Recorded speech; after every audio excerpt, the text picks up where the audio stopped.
Reka ndabaramutse nizera ko mumeze neza cyane mwebwe mudukurikiye muri mu mihingo itandukanye. Iki ni kiganiro X News ariko ni ya party ya Reels and Short, tubona ko tubaha amakuru mu ka video gato, ariko amakuru twavuga ko aba ari ku mwanya.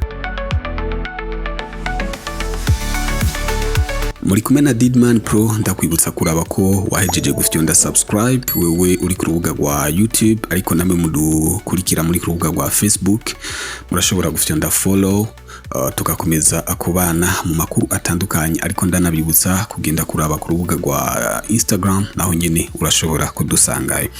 Nuko akakanya reka tuvuge kuri Sadbi. Twarabashikirije inkuru yuko Sadbi yafashe rutemikirere yerekeza hariya mu gihugu ca Belgique, aho neza na neza agiye gutangura atuwa mu bihugu vya Buraya, aho agiye gutangurira igiteramo ciwe ca mbere hariya mu gisagara ca Charleroi. Twavuga ko ari igiteramo abatari bake barindiranye igishika.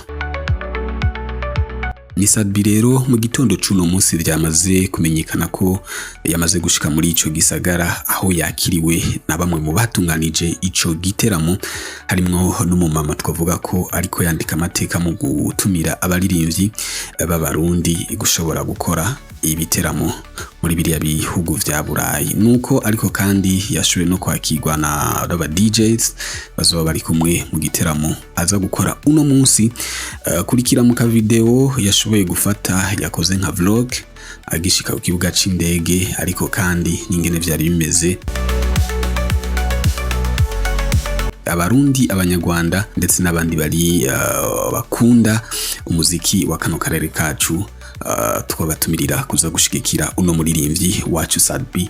Ndabakunda cyane, yari Didman Pro. Mukomeze kubana natwe mu makuru yacu atandukanye buri kanya, haba kuri page ndetse no kuri YouTube. Ndakwibutsa gufyonda subscribe kugira ngo twitegurire kuza turabahereza ibiganiro binini kandi bimeze neza cyane.